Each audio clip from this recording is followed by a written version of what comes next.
Hello everyone, welcome to the class. MPPCS J 2018 का paper solve करेंगे। Second paper है। 2018 का फर्स्ट पेपर हमने लास्ट क्लास में सॉल्व किया था और हम अब टाइम ज़्यादा वेस्ट नहीं करते हैं। आपका पहला क्वेश्चन लगाते हैं। तो पहला क्वेश्चन है, which of the following writs can be issued against private individual as well as public authority. तो इनमें से कौन सी रिट है जो प्राइवेट इंडिविजुअल और पब्लिक अथॉरिटी दोनों के अगेंस्ट इशू की जा सकती है। देखिए, मैं ऑप्शन नहीं पढ़ रही ना, ऑप्शन आपको भी बता रही हूँ क्योंकि इसमें ये रिट बहुत इंपॉर्टेंट है और ये क्वेश्चन बहुत इंपॉर्टेंट है हर एग्जाम पॉइंट ऑफ व्यू से। तो एक रिट ऐसी है जो प्राइवेट इंडिविजुअल और पब्लिक अथॉरिटी दोनों के अगेंस्ट इशू की जा सकती है और वो है हबीस कॉर्पस। तो इस चीज़ को आपने रट लेना है, ठीक है, हबीस कॉर्पस। तो इसमें से जो ऑप्शन है 1 ओनली, 2 ओनली, 1 and 3, 2 and 3, तो इसका सही ऑप्शन होगा ए, यानी हबीस कॉर्पस जो है वो प्राइवेट इंडिविजुअल के अगेंस्ट इशू और पब्लिक अथॉरिटी के अगेंस्ट इशू की जा सकती है। फिर आता है, the state shall provide free and compulsory education to all children at the age of 6 to 14 years enshrined in article. किस आर्टिकल में ये लिखा हुआ है कि 6 से लेकर के 14 ईयर्स तक सभी बच्चों को कंपल्सरी एजुकेशन स्टेट के द्वारा फ्री ऑफ कॉस्ट प्रोवाइड की जाएगी। आर्टिकल 21, 21A, 25 या 30। तो ऑप्शन इसका करेक्ट है 21A। कौन सा ऑप्शन है? 21A। In which of the following amendments of the Constitution made it mandatory for the President to accept the advice given by Council of Minister? इनमें से किस आर्टिकल के बाद ये मैंडेटरी हो गया, कंपलसरी हो गया कि जब भी काउंसिल ऑफ मिनिस्टर कोई एडवाइस देते हैं प्रेसिडेंट को तो वो एडवाइस मैंडेटरी है प्रेसिडेंट को एक्सेप्ट करना। तो ये जो अमेंडमेंट किया गया था ये 42nd अमेंडमेंट में किया गया था। फिर नेक्स्ट आता है, ordinance can be issued by the president at any time when. तो ऑर्डिनेंस इशू करने की पावर जो प्रेसिडेंट के पास है और गवर्नर ऑफ स्टेट के पास है। तो यहाँ प्रेसिडेंट की बात करते हुए पूछा गया कि कब इशू किया कर सकते हैं ऑर्डिनेंस प्रेसिडेंट। तो जब पार्लियामेंट सेशन में है, लोकसभा सेशन में नहीं है, राज्यसभा सेशन में नहीं है, या दोनों ही हाउसेस पार्लियामेंट के सेशन में नहीं है, तो इसका ऑप्शन है डी, यानी जब दोनों सेशन पार्लियामेंट में नहीं है, जो पार्लियामेंट हाउस ऑफ पार्लियामेंट जो है वो सेशन नहीं है उनका, तब जो है प्रेसिडेंट जो है किसी भी टाइम पर ऑर्डिनेंस इशू कर सकते हैं उस समय के दौरान जब ना तो राज्यसभा का सेशन चल रहा है ना लोकसभा का सेशन चल रहा है। Article of constitution of India relate to uniform civil code for citizens. Very very important question है ये, वेरी वेरी इंपॉर्टेंट की कैटेगरी में रख लीजिएगा इसको। कौन से आर्टिकल में यूनिफॉर्म सिविल कोड की बात की गई है? तो आर्टिकल 44 के अंदर की गई है। और इंडिया में कौन सा स्टेट ऐसा है, बताइएगा आप मुझे कमेंट करके कि कौन से स्टेट में यूनिफॉर्म सिविल कोड एप्लीकेबल है, ठीक है, ज़रूर बताइएगा क्योंकि ये क्वेश्चन बहुत इंपॉर्टेंट है। Decision of supreme court relating to ban on smoking at public places. तो पब्लिक प्लेसेस पे स्मोकिंग नहीं होगी, इस चीज़ को बैन कर दिया गया ऑनरेबल सुप्रीम कोर्ट के द्वारा। कौन से डिसीजन में? बहुत ही ज़्यादा इंपॉर्टेंट है, Murli S Deora versus union of India. तो बाकी के मैं नहीं पढ़ रही हूँ, मैं आपको यही बता रही हूँ, Murli S Deora versus union of India. इस केस में स्मोकिंग को पब्लिक प्लेस पे बैन कर दिया गया था। Where a law is made by a state legislature on the subject enumerated in the concurrent list with the assent of the president repugnant to the earlier law made by the parliament, then the law so made by the state। कह रहे हैं कि अगर कोई जो है state legislature ने क्या किया, जो सब्जेक्ट है कॉन्करेंट लिस्ट में है जहाँ पर कि पार्लियामेंट भी बना सकती है लॉ और स्टेट लेजिस्लेचर भी बना सकती है, तो वहाँ पर एसेंट ऑफ प्रेसिडेंट के साथ में, प्रेसिडेंट की सहमति के साथ में स्टेट लेजिस्लेचर क्या करती है, कोई जो है लॉ बना देती है और वो रिपग्नेंट हो जाता है जो पार्लियामेंट के बनाए हुए लॉ के द्वारा था। तो क्या होगा, क्या वो लॉ जो होगा स्टेट के द्वारा बनाया हुआ प्रिवेल करेगा, नहीं करेगा, सुप्रीम कोर्ट की परमिशन से करेगा या हाई कोर्ट की परमिशन से करेगा?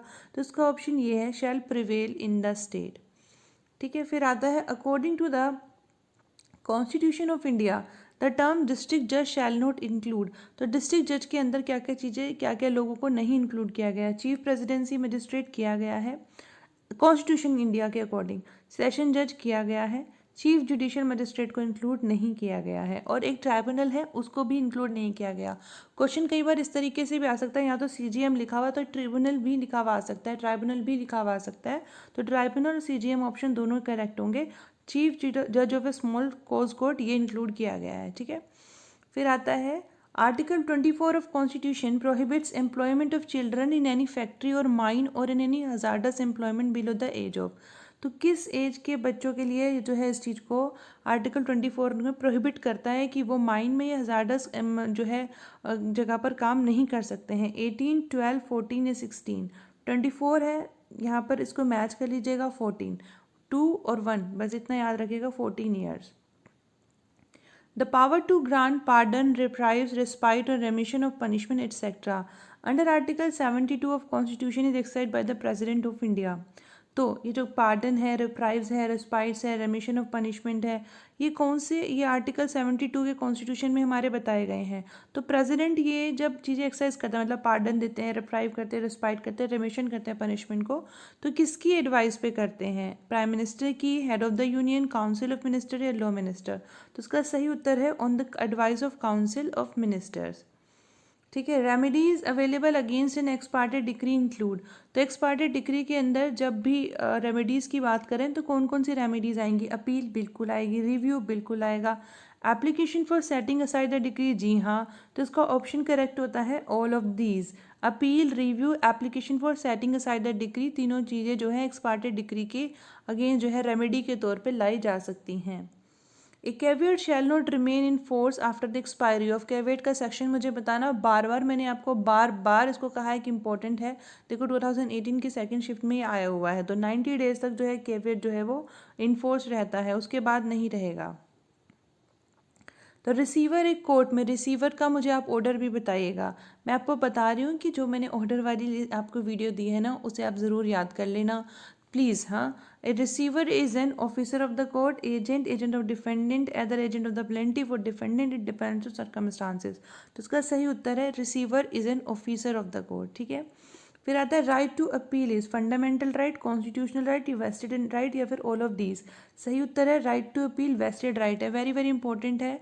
राइट टू अपील क्या है? वेस्टेड राइट है, फंडामेंटल नहीं है, कॉन्स्टिट्यूशनल नहीं है. Under civil procedure code defendant can ask for temporary injunction against the plaintiff if. तो किन कंडीशन में जो है डिफेंडेंट टेम्पररी इंजंक्शन प्लेंटिफ के अगेंस्ट कह सकता है? There appears to be danger that plaintiff would waste और alienate the suit property.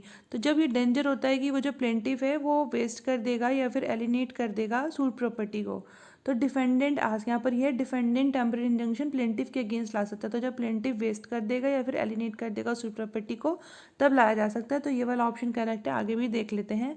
The plaintiff threatens to dispose of the property with the view to defrauding his creditors. Plaintiff threatens to defendant that dispossesses him from the suit property. तो ये सारी चीज़ें तो आती हैं plaintiff के context में. Plaintiff defendant के अगेंस्ट लाता है.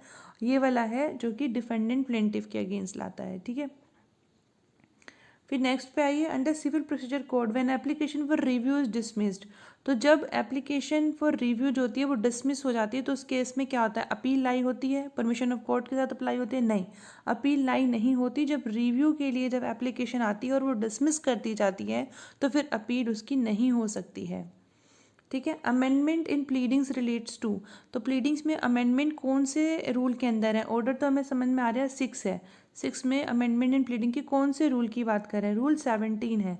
वेरी वेरी इंपॉर्टेंट है, very very very very important है. Amendment in pleadings relates to order 6 rule 17. In normal course how many adjournment can be granted by trial court on sufficient course. तो मुझे आप adjournment वाला वो बताइएगा order क्या है. और 3 मैक्सिमम जो है वो एडजर्नमेंट दिए जा सकते हैं bye trial court on sufficient course. इस सूट में भी इंस्टीट्यूटेड बाय ए माइनर. तो एक माइनर सूट इंस्टीट्यूट कर सकता है अपने नाम पर, जी नहीं. In his name by next friend, अपने नाम पर लेकिन नेक्स्ट फ्रेंड के द्वारा, यही सही है इसका उत्तर. फिर भी देखते हैं. Guardian of minor in his own name, अपने नेम पे गार्डियन कर दे, नहीं. Relative of minor in his name, नहीं. In his name by next friend, next friend अपने नेम पे कर सकता है, ये है ऑप्शन सही. Before filing a suit against government under section 80. Very very important question है ये. मैं पूरा क्वेश्चन नहीं पढ़ रही, फिर भी मुझे समझ में आ गया.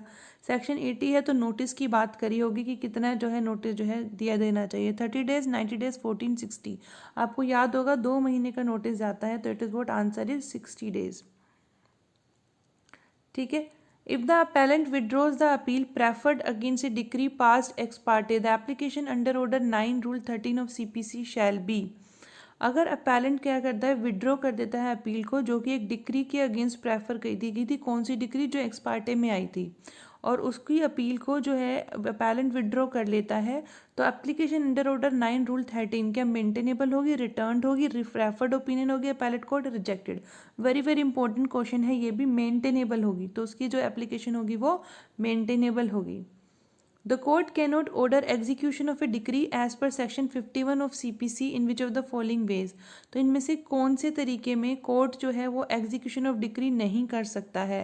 Attachment and sale of the property, a decree for restitution of conjugal rights by sending the person husband और wife as a case may be a civil person civil prison sorry by appointing a receiver by delivery of any property specifically decree. तो उसका सही उत्तर है कि husband wife को jail में भेज दे, काम पूरा करो, नहीं तो ऐसा नहीं हो सकता। तो ये एग्जीक्यूट ऐसा चीज़ नहीं हो सकती।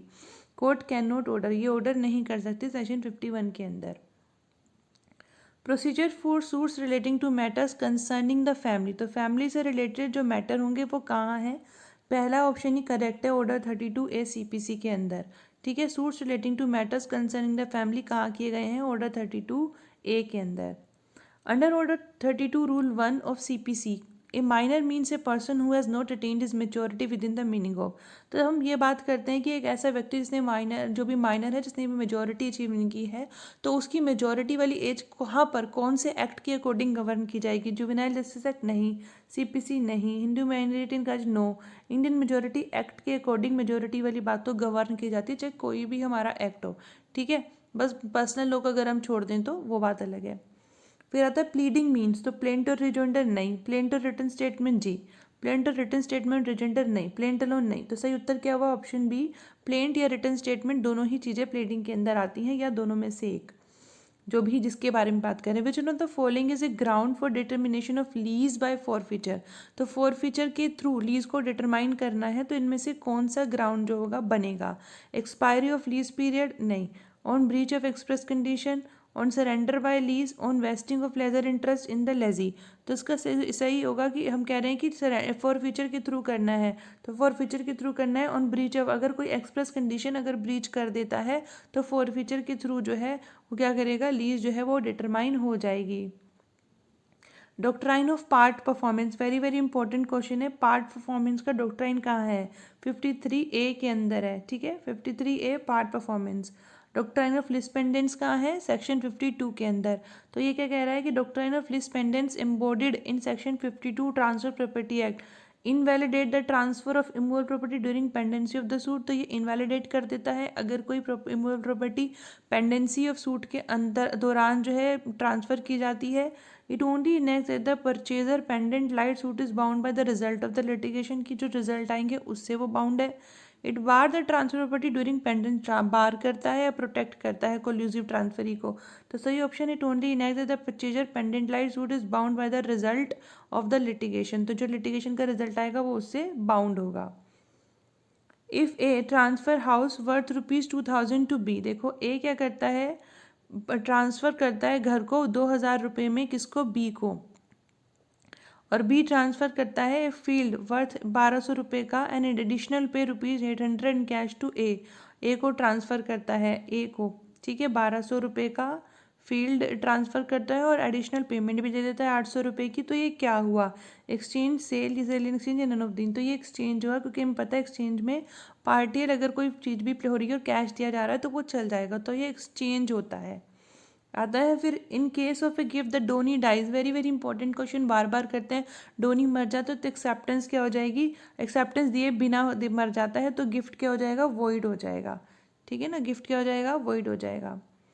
विच of the following properties can not be transferred, इनमें से कौन सी प्रॉपर्टी जो है ट्रांसफर नहीं की जा सकती, interest in mortgage property, right to future maintenance, immovable property या शेयर इन कॉपीराइट। इसका सही उत्तर क्या है बताइए, इंटरेस्ट इन मॉर्गेज प्रॉपर्टी या फिर right to future maintenance, immovable property या फिर शेयर इन कॉपीराइट। इसका सही उत्तर आएगा राइट टू फ्यूचर मेंटेनेंस को ट्रांसफ़र नहीं किया जा सकता।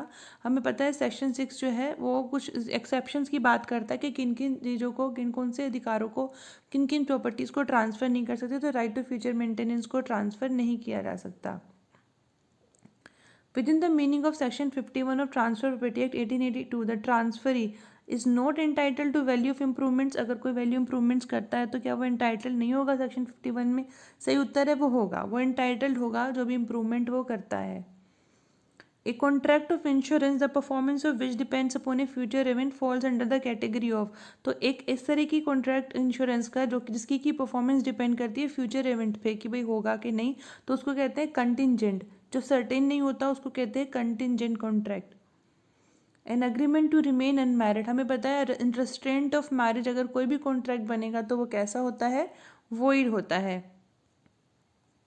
एक कॉन्ट्रैक्ट ऑफ इंश्योरेंस, तो इंश्योरेंस का कॉन्ट्रैक्ट क्या होता है? गारंटी, बेलमेंट, एजेंसी या इंडेमनिटी। तो हमें पता है ये होता है इंडेमनिटी का कॉन्ट्रैक्ट।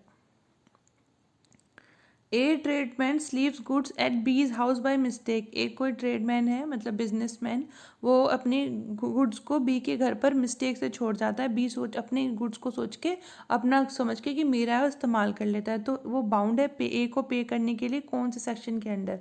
तो इसका उत्तर है section 70।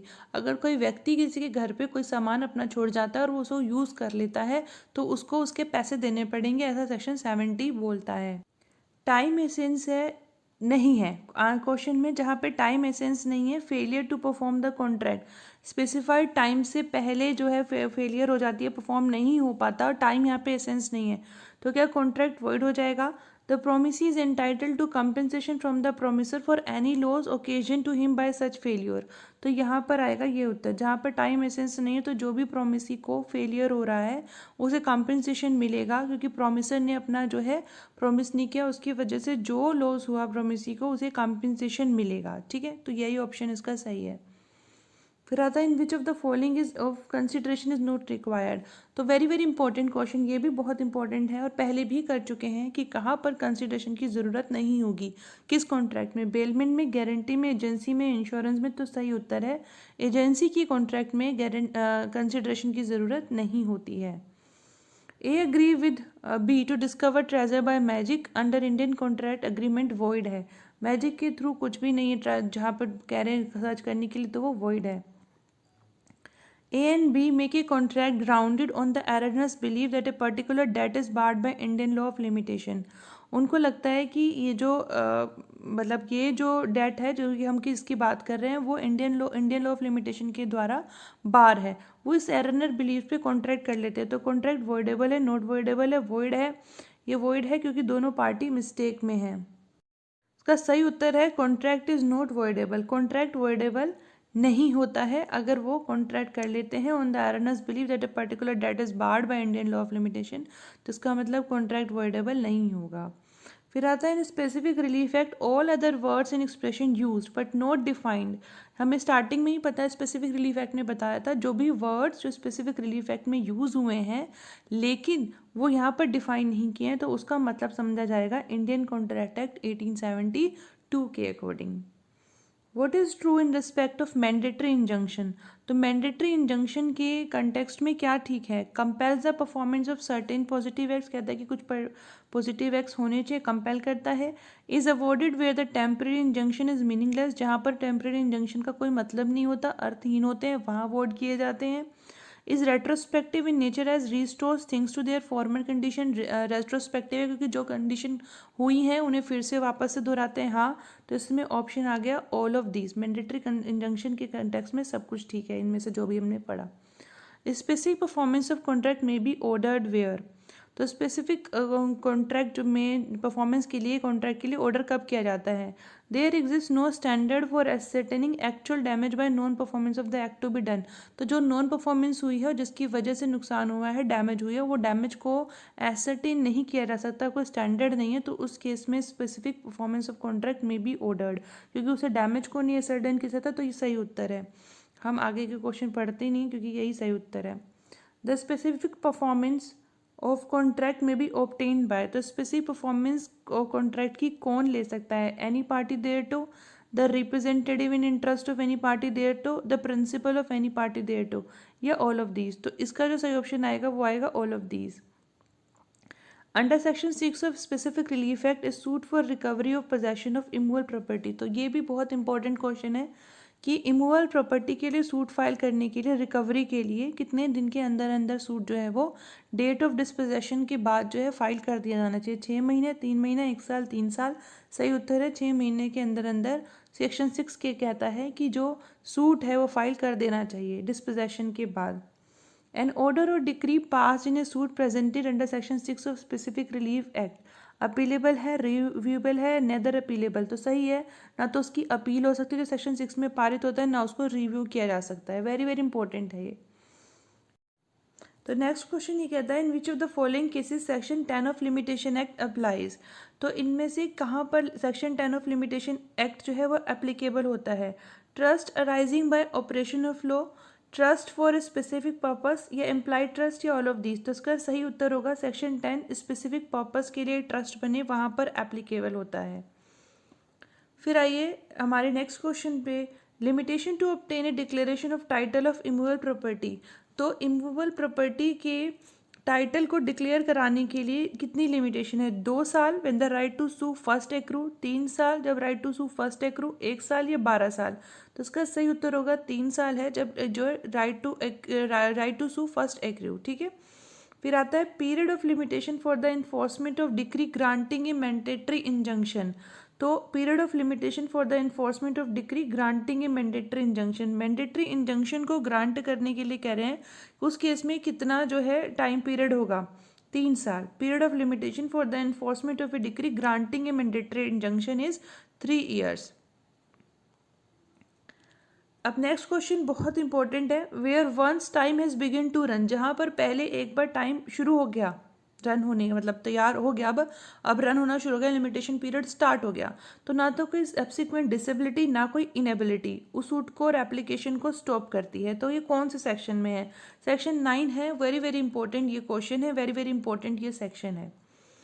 Where an order for the eviction of tenant is made under section 12 on the ground specified in clause E of subsection 1, the tenant is entitled to amount by way of compensation from landlord।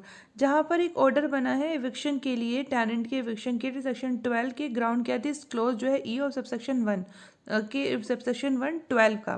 ठीक है। तो tenant जो है वो entitle है amount का by way of compensation from landlord. तो क्या कह रहे हैं, एंटाइटल्ड है या फिर नहीं है? Double the amount of the annual standard rent, उसे डबल अमाउंट मिले, एनुअल स्टैंडर्ड रेंट मिले, ये नॉट एंटाइटल्ड, उसे कोई अमाउंट नहीं मिलेगा, ऐसा एंटाइटल्ड है, मतलब उसे कोई अमाउंट नहीं मिलने के लिए वो एंटाइटल्ड नहीं है। Very very important question. Essential supply enjoyed by tenant in respect of accommodation let to him is cut off. पढ़ रहे हैं ना बार बार, लैंडलॉर्ड सप्लाई काट देता है तो कहाँ जाएगा रेस्टोरेशन के लिए? और जो है ये कौन बनाएगा ऑर्डर? रेंट कंट्रोलिंग अथॉरिटी बनाएगी। नेक्स्ट चलते हैं, for construction which has materially altered the accommodation to the detriment of the landlord's interest or is likely to diminish its value substantially। तो उसकी वैल्यू ख़त्म करने लगा है या फिर उसके इंटरेस्ट को इफेक्ट करेगा बाय द टेनेंट, तो फिर उसको क्या होगा? उसके लिए ओरल परमिशन चाहिए लैंडलॉर्ड की, रिटन परमिशन चाहिए, वो ज़रूरी है। Permission has to be taken rent control authority, या कोई परमिशन की ज़रूरत नहीं। तो हमें पता है, हमने पहले भी पढ़ा है कि लैंडलॉर्ड के द्वारा लिखित परमिशन जो है उसकी ज़रूरी है जब भी इस तरीके का नेचर का जो है कंस्ट्रक्शन होगा जिससे वैल्यू जो है वो लॉस हो सकती है प्रॉपर्टी की। The provisions of MP accommodation control act applies to, तो कहाँ अप्लाई होते हैं? म्यूनसिपल कॉरपोरेशन एरिया में, म्यूनसिपल कॉरपोरेशन नगर पालिका एरिया में, only those area specified in the first schedule. Very very important question है, पहले भी कर चुके हैं। जहाँ पर फर्स्ट शेड्यूल एरिया में जो एरिया बताए गए हैं बस वहीं पर ये एप्लीकेबल होगा। Tenant may be evicted on the ground of bona fide need of landlord for residential purpose, but the need does not extend to। तो वो bona fide के लिए उसको मिल तो सकता है लैंडलॉर्ड को घर, और टेनेंट को निकाला भी जा सकता है, लेकिन वो नीड किसकी नहीं होनी चाहिए? ये हमने पहले भी पढ़ा है कि उसके सन की नीड होगी, ठीक है, अदर फैमिली मेम्बर्स की होगी, ठीक है, need of any person for whose benefit accommodation is held, ठीक है, need of any other tenant paying more tenant. अभी कल परसों इसको किया था कि ज़्यादा रेंट देने वाले टेनेंट को देना है इसलिए हमें खाली करवाना, तो ये जो है जस्टिफाई नहीं है, गलत बात है। अब देखिए, डज द खसरा एंट्री कन्फर टाइटल, तो क्या जो खसरा में जो एंट्री होती है वो टाइटल को कन्फर करती है? क्या बताइए? नहीं करती। Entry in revenue record is only for the purpose of land revenue. ठीक है, एंट्री रेवेन्यू रिकॉर्ड में जो होती हैं वो लैंड रेवेन्यू के पर्पस के लिए ही होती हैं, वो टाइटल कन्फर नहीं करती। whether a non-tribal acquires भूमिस्वामी rights of revenue land by will executed in his favor by अब ओरिजिनल ट्राइब। तो अब ओरिजिनल ट्राइब अगर कोई जो है वो जो अब नॉर्मल अब ओरिजिनल ट्राइब जो है वो क्या करता है कि वो एक नॉन ट्राइबल के मतलब के कंटेक्स्ट में क्या करता है, एक रेवेन्यू लैंड को जो है ट्रांसफ़र कर देता है। तो क्या वो भूमिस्वामी राइट उसको मिल जाएंगे? नहीं मिलेंगे। परमिशन कलेक्टर की रिक्वायर्ड है, हाँ परमिशन कलेक्टर की रिक्वायर नहीं है। बीइंग भूस्वामी और रेवेन्यू लैंड वो राइट्स ऑफ और ओरिजिनल ट्रिबल आर एब्सोल्यूट, उसके एब्सोल्यूट है। By will is no transfer, तो उसका यहाँ पर ये देखना परमिशन ऑफ कलेक्टर इस केस में ज़रूरी होती है। और ये भी बहुत ही इंपॉर्टेंट क्वेश्चन है। अभी तक ऑल्दो हमने ये नहीं किया था किसी भी पेपर में, लेकिन फिर भी ये इंपॉर्टेंट है कि जब भी कोई आदिवासी है, मतलब जो अबोरिजिनल ट्राइब है, वो किसी नॉन ट्राइबल को जो है ट्रांसफ़र करते तो उसके लिए कलेक्टर की परमिशन चाहिए होती है। फिर आइए, under MP land revenue code agriculture year बार बार कर रहे हैं जुलाई में, on the first day of July से स्टार्ट होता है। On whom order government lessee में be ejected from his land, तो गवर्नमेंट लेजी जो है वो किसके ऑर्डर से जो है इजेक्ट किया जा सकता है? तो ये भी इंपॉर्टेंट है, वेरी वेरी इंपॉर्टेंट तो नहीं कहूँगी बट इंपॉर्टेंट है, कलेक्टर के ऑर्डर से। Section dash of MP land revenue code relates to rights of way and other private easement, तो कौन सा जो सेक्शन है वो राइट ऑफ वे और अदर प्राइवेट ईजमेंट से रिलेटेड है? तो सेक्शन 131 जो है वो इस चीज़ से रिलेटेड है, right of way and other private easement से। Opinion of an expert, opinion जो है एक्सपर्ट की वो सपोर्टिव एंड कॉरबोरेटिव है नेचर में, रेलिवेंट है बट अनसेफ है, कॉन्क्लूसिव प्रूफ है। Supportive and corroborate in nature and relevant but unsafe, unsafe है, ठीक है, अनसेफ नहीं है बट अनसेफ है, ठीक है, उसको जो है हमें देखना पड़ेगा। As the trial proceeds burden of proof under section 101, तो 101 में शिफ्ट होता है, कभी भी नहीं होता है, शिफ्ट हो सकता है। 101 में कभी शिफ्ट नहीं होता। आप मुझे बताना कौन से सेक्शन में जो बर्डन ऑफ प्रूफ है वो शिफ्ट होता रहता है, वो भी क्वेश्चन बहुत इंपॉर्टेंट है। Who amongst the following are competent witness, तो इसमें से कॉम्पिटेंट विटनेस कौन है? Chance witness, victim of rape, related witness, all of these. Option ठीक है, ये ऑल ऑफ दीज ऑप्शन ठीक है, सारे विटनेस जो है वो कॉम्पिटेंट में आएंगे। अब आता है एविडेंस गिवन बाय डम, अब ये आ गया तो उसका मतलब पूछेंगे कौन सा एविडेंट है, तो ओरल एविडेंस आएगा। क्वेश्चन पूरा पढ़ो, पढ़ देती हूँ। Evidence given by dumb witness in the court by writing और sign shall be deemed to be, तो वो कैसे हो जाते हैं? वो ओरल एविडेंस मान लिए जाते हैं। फिर आइए, is statement recorded by investigation officer under section 161 CrPC, तो जब वो सीआरपीसी में जो इन्वेस्टिगेशन ऑफिसर हैं वो कोई स्टेटमेंट रिकॉर्ड करते हैं तो उन्हें कॉन्ट्रडिक्शन के लिए यूज़ किया जा सकता है, कोरोबोरेशन के लिए, refresh the memory of fitness, या इनमें से कोई भी नहीं। तो इसका सही ऑप्शन है कॉन्ट्रडिक्शन के लिए, कि भाई आपने जब आप मेरे को बयान दिए थे तब ये दिए थे और अब आप कोर्ट में ये बोल रहे हो, तो कॉन्ट्रडिक्शन के लिए उन्हें यूज़ किया जा सकता है। Presumption as to electronic records and electronic signature very very important है और पहले भी किया है, 85B है, electronic records and electronic signature. Next question पे आइए, a disputed handwriting can be proof, तो एक डिस्प्यूट हैंड राइटिंग को कैसे प्रूफ कर सकते हैं? By examining a person acquainted with the handwriting of the writer of the question document, तो जो क्वेश्चन डॉक्यूमेंट है, जो कि मतलब जिसके ऊपर डॉक्यूमेंट पे प्रश्न उठाया, अगर उसी से जो रिलेटेड जो समझता हो राइटिंग को, उसको बुला के, हाँ, by comparison of the code the disputed signature with some admitted signature, हाँ, जो एडमिट सिग्नेचर और डिस्प्यूट सिग्नेचर को कंपेयर करके, by calling in handwriting expert, very true, all of this का मतलब ये ऑप्शन, इन सब तरीके से हैंड राइटिंग को, डिस्प्यूटेड हैंड राइटिंग को प्रूव किया जा सकता है। In case relating to the abatement of suicide by a woman, the provision of presumption is relevant available, तो अगर कोई मैरिड वुमेन ने जो है सुसाइड करी है तो उस केस में जो है कौन से जो है प्रिजम्पशन माने जाएंगे? 113A के अंदर प्रिजम्पशन को माना जाएगा। वेरी इंपॉर्टेंट क्वेश्चन है वो। A and B were jointly tried for the murder of C. During the trial, A said B and I murdered C. What is the nature of this evidence against B? जरा ध्यान से सुनिए, क्या कह रहे हैं इसमें? कह रहे हैं कि ए और बी जो है वो जॉइंटली ट्राइड हैं। किसके लिए ट्रायल किया गया है? ए एंड बी को ट्रायल किया गया है। ए एंड बी को ट्रायल किया गया है किस लिए, किसके लिए किया गया है? ए एंड बी को जॉइंटली ट्राई किया गया है murder of C, during the trial A कहता है कि बी और मैंने मिलके मर्डर किया है सी का। ए और बी को जॉइंटली ट्राई किया गया और ट्रायल के दौरान ए कह देता है कि बी और मैंने मिलके सी का मर्डर किया है। तो जो नेचर एविडेंस का है, जो बी ने ये बात कही, वो सब्सटेंटिव है, कोरोबरेटिव है, हियरसे है, डायरेक्टिव है। तो सही उत्तर है कोरोबरेटिव एविडेंस में आएगा ये। A dying declaration under section 32 of Indian evidence act is admissible in evidence. तो जब ये सिर्फ लिखा होगा तब एडमिसिबल होगा डाइंग डिक्लेरेशन, ये when it is made to police officer तब ये जो है वो एडमिसिबल हो जाएगा। तो सही उत्तर है दूसरा। देख लेते हैं, only when it is made to judicial में। तो यहाँ पर एवन वाला देखो, ओनली तो लिखे हुए हैं, एवन वाला ऑप्शन ठीक है। अगर ये पुलिस ऑफिसर को भी बना होगा तब भी ये एडमिसिबल हो जाएगा, और ये क्वेश्चन हमने पहले भी किया हुआ है। As charge with travelling on railway ticket. तो ये आ रहा होगा आगे क्वेश्चन, ये होगा कि बर्डन प्रूफ किसके ऊपर है, कि मेरे पास टिकट है, एक्यूज्ड के ऊपर ही है। ठीक है, 106 इंडियन एविडेंस एक्ट पहले कई बार कर चुके हैं। हॉस्टाइल विटनेस की बात कर रहे हैं, तो हॉस्टाइल विटनेस क्या कर सकता है, can not be taken into consideration for, किसी भी कंडीशन में उसे नहीं ले सकते। Can not be relied by prosecution, can be relied by the defence, can be relied by the prosecution as well as defence. तो सही उत्तर है हॉस्टाइल है, तो इसका मतलब ये थोड़ी है कि वो किसी की सही बात नहीं कह रहा, बात तो सही कर रहा, किसी के विरोधी हो सकती है ना। तो रेस्ट जस्टिस जो है वो एप्लीकेबल होगा कहाँ पर, सिविल केस में, क्रिमिनल या सिविल और क्रिमिनल दोनों में। तो सही ऑप्शन यही है सी हमारा, सिविल और क्रिमिनल दोनों में जो है रेस्ट जस्टिस एप्लीकेबल होगा। The opinion of examiner of electronic evidence. अभी देखो इलेक्ट्रॉनिक एविडेंस का जो ओपिनियन एग्जामिनर होगा, उनकी जो ओपिनियन होगी वो कौन से सेक्शन में जो है रेलिवेंट होगी। The opinion of examiner of electronic evidence is a relevant fact under which provision of the Indian evidence act.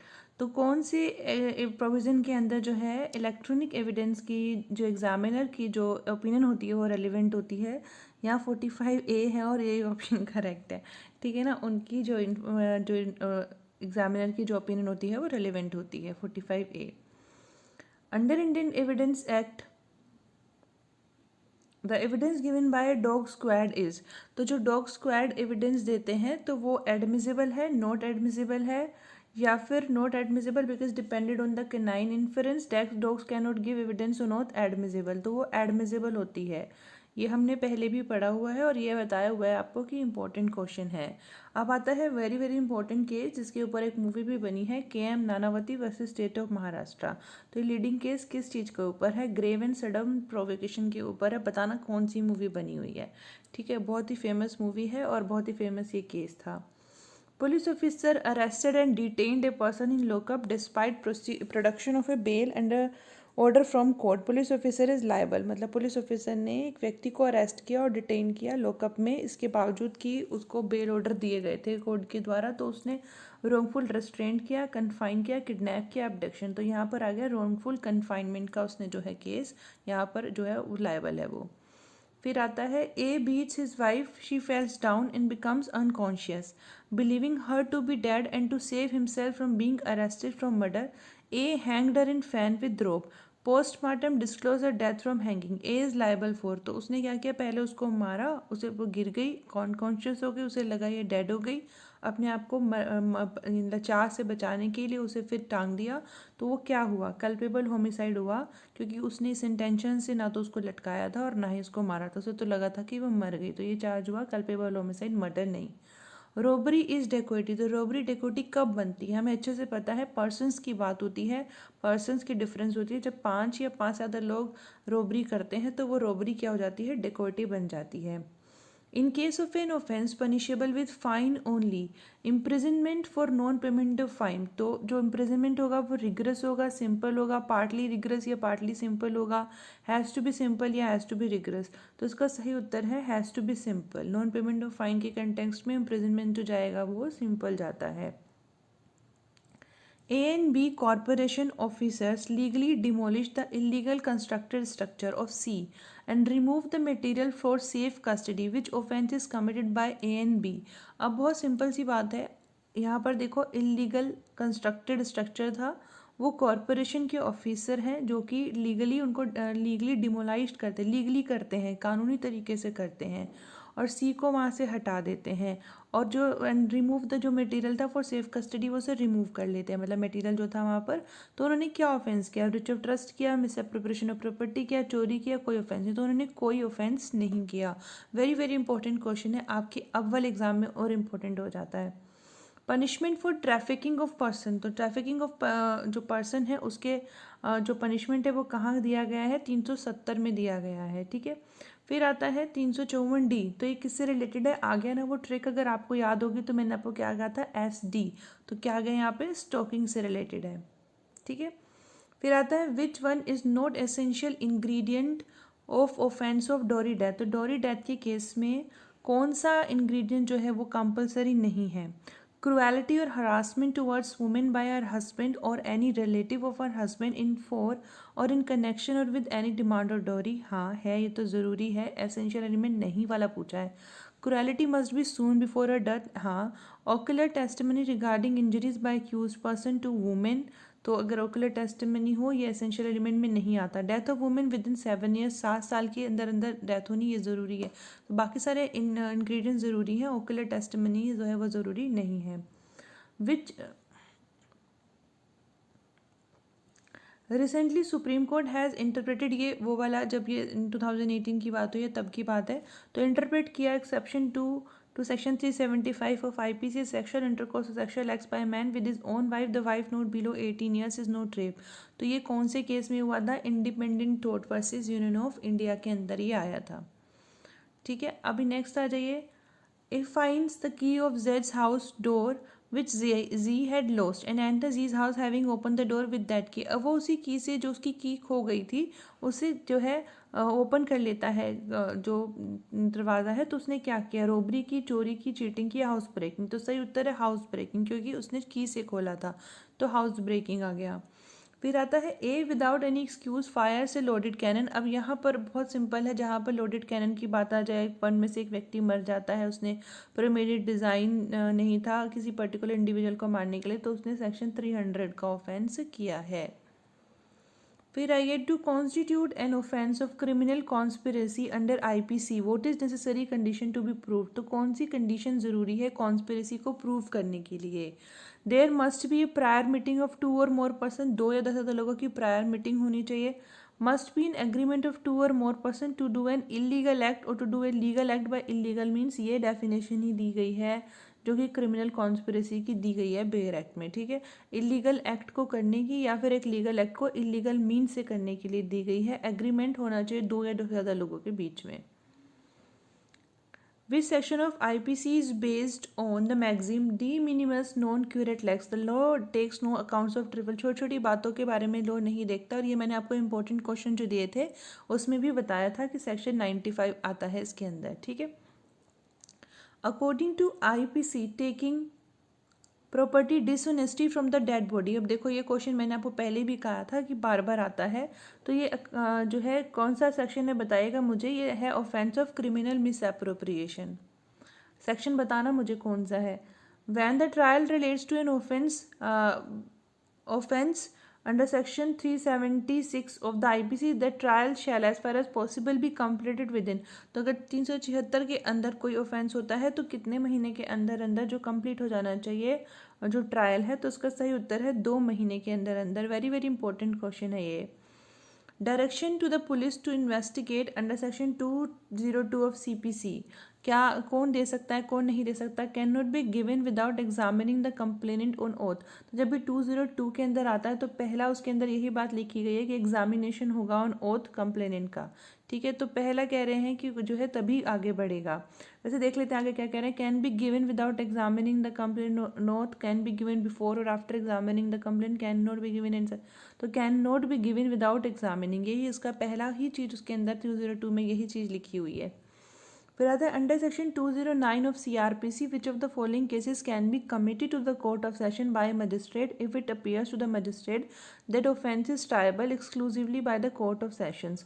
तो कह रहे हैं कि सेक्शन 209 CRPC के अंदर इनमें से कौन से केस में कह रहे हैं कि कमिटेड कोर्ट ऑफ सेशन जो है which of the following cases can be committed, जो है वो इनमें से कौन सा जो केस है वो मजिस्ट्रेट जो है वो कोर्ट ऑफ सेशन को भेजेंगे अगर उन्हें लगता है कि जो ऑफेंस है वो exclusively court of session he trial कर सकती हैं। तो पुलिस रिपोर्ट पे इंस्टीट्यूट किया गया, case instituted otherwise on police report, both a case instituted on police report and a case instituted otherwise on a police report as well. तो इसका सही उत्तर है both a case instituted on police report and a case instituted otherwise on a police report as well। तो इसका सही उत्तर है सी, ऑप्शन सी। फिर आता है which of the following statement is wrong. तो इनमें से कौन सा स्टेटमेंट जो है वो गलत है। When a complaint is dismiss the court shall record the reason. तो जब कंप्लेंट डिसमिस होती है कोर्ट रिकॉर्ड करेगी रीजन। जब एक्यूज, ये तो स्टेटमेंट ठीक है, जब कंप्लेंट डिसमिस होती है तो कोर्ट उसके रीजन रिकॉर्ड करेगी। When an accuse is discharge the court need not record the reason. जब एक्यूज डिस्चार्ज होता है तो कोर्ट को रीजन रिकॉर्ड करने की ज़रूरत नहीं है, ये गलत है। जब एक्यूज डिस्चार्ज होता है तो कोर्ट को रीज़न रिकॉर्ड करने हैं। तो ये स्टेटमेंट ये वाला हमारे ऑप्शन के अकॉर्डिंग सही है, मतलब रॉन्ग पूछा ना तो रॉन्ग है ये।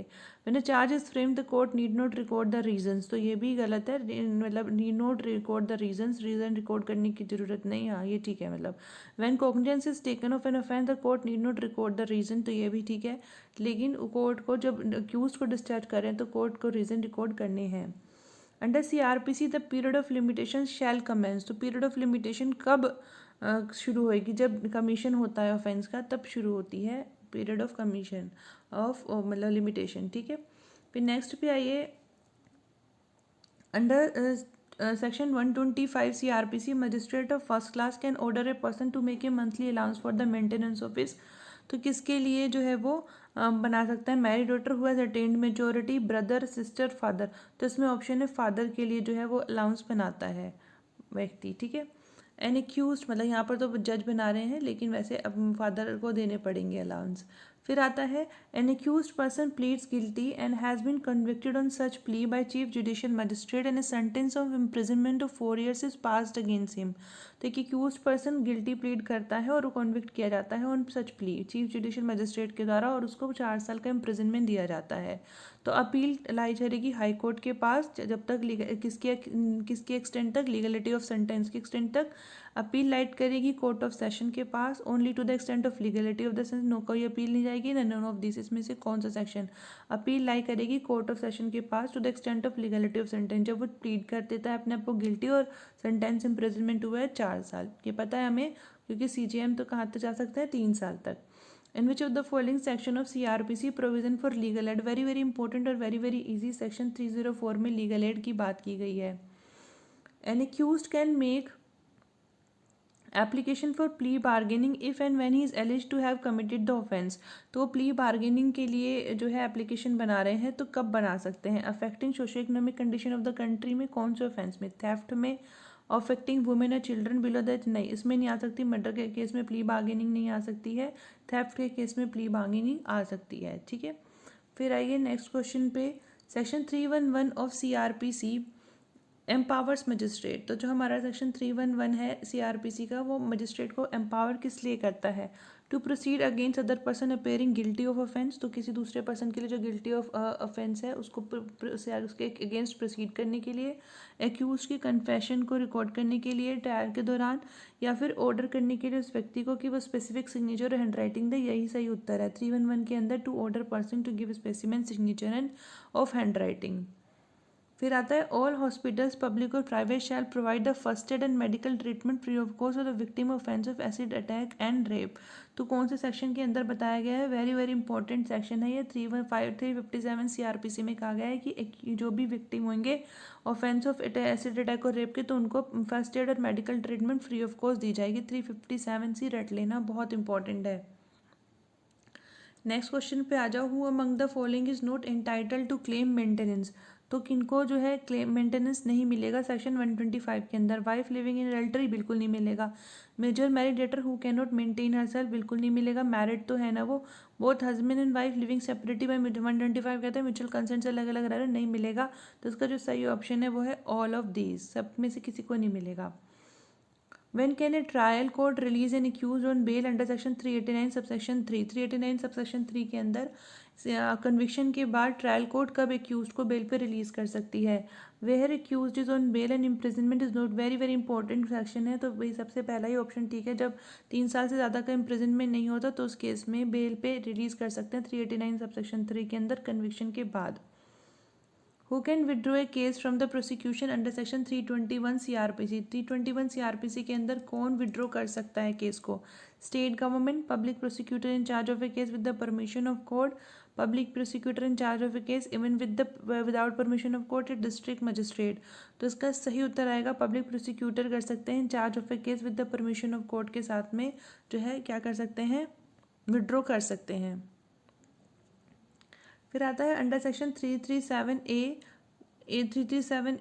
Criminal procedure code which of the authority is authorised to decide quantum of compensation. तो क्वांटम ऑफ कंपेंसेशन कौन डिसाइड करेगा? सेशन जज, लीगल सर्विस अथॉरिटी, CGM। तो इसका सही उत्तर है लीगल सर्विस अथॉरिटी। 337 के अंदर जो है वो कौन करेगा? लीगल सर्विस अथॉरिटी करेगा। नेक्स्ट क्वेश्चन देखो, नेक्स्ट क्वेश्चन लगाते हैं। I promise to pay ₹500 and all the sums which shall be due to him. तो ये प्रॉमिसरी नोट है, बिल ऑफ एक्सचेंज है, एम्बिगुअस इंस्ट्रूमेंट है अंडर सेक्शन 17, ये नन ऑफ दीज है, नन ऑफ दीज है। I promise to pay ₹500 and all the sums which shall be due to him. तो none of these है, इसमें से कोई भी नहीं आएगा। ड्यू टू हिम वाला में प्रॉमिसरी नोट नहीं आता है ना, ये पता है ना हमको। प्रॉमिस तो लिखा है बट ड्यू टू हिम ऐसी कोई बात इसमें अंदर देखिए, ये जो बात लिखी हुई है ना, ये shall be due to him, तो ये चीज़ प्रोमिसरी नोट में नहीं आती, तो इसमें नन ऑफ दीज आ जाएगा। Under section 138 of negotiable instrument act complaint में बी मेड विद इन। तो कंप्लेंट कितने दिन के अंदर अंदर हो जानी चाहिए? वेरी वेरी इंपॉर्टेंट क्वेश्चन है। 1 मंथ के अंदर अंदर कंप्लेंट जो है वो हो जानी चाहिए। फिर आता है offence under negotiable instrument compoundable है कौन से सेक्शन के अंदर? 147 के अंदर। पहले भी पढ़ा है हमने ये। In a prosecution under section 138 of negotiable instrument act it shall not be defence. तो डिफेंस क्या नहीं होगा? Cheque does not bear a signature, ये डिफेंस हो सकता है। Cheque was not issued for the discharge of any debtor और the liability, ये डिफेंस हो सकता है। The cheque has not been presented to the bank within period of 6 months from the date on it is drawn for from a period of its validity whichever is earlier, that the drawer had no reason to believe when they issued the check that the check may be dishonored on presentment। उसे नहीं पता था कि presentment के लिए के बाद वो डिसऑनर हो जाएगा, तो ये जो है वो डिफेंस नहीं हो सकता। Offences under negotiable instrument act are triable by. तो ये तो बड़ा इंपॉर्टेंट क्वेश्चन है और हमें अच्छे से पता है कि कौन ट्राई करता है नेगोशिएबल इंस्ट्रूमेंट एक्ट में offence? Judicial magistrate first class. तो आज का भी हमारा जो है वो हो गया है और हमारा पेपर सोल्व। अब आपको कल मिलते हैं और फटाफट से हमारे सारे क्वेश्चन पेपर भी सोल्व हो गए, एग्ज़ाम भी आ गया। आप बस फटाफट से अपनी तैयारी रखिएगा, ज़रूर अच्छे नंबर आएंगे आपके। और thank you so much for listening, thanks a lot, keep learning and keep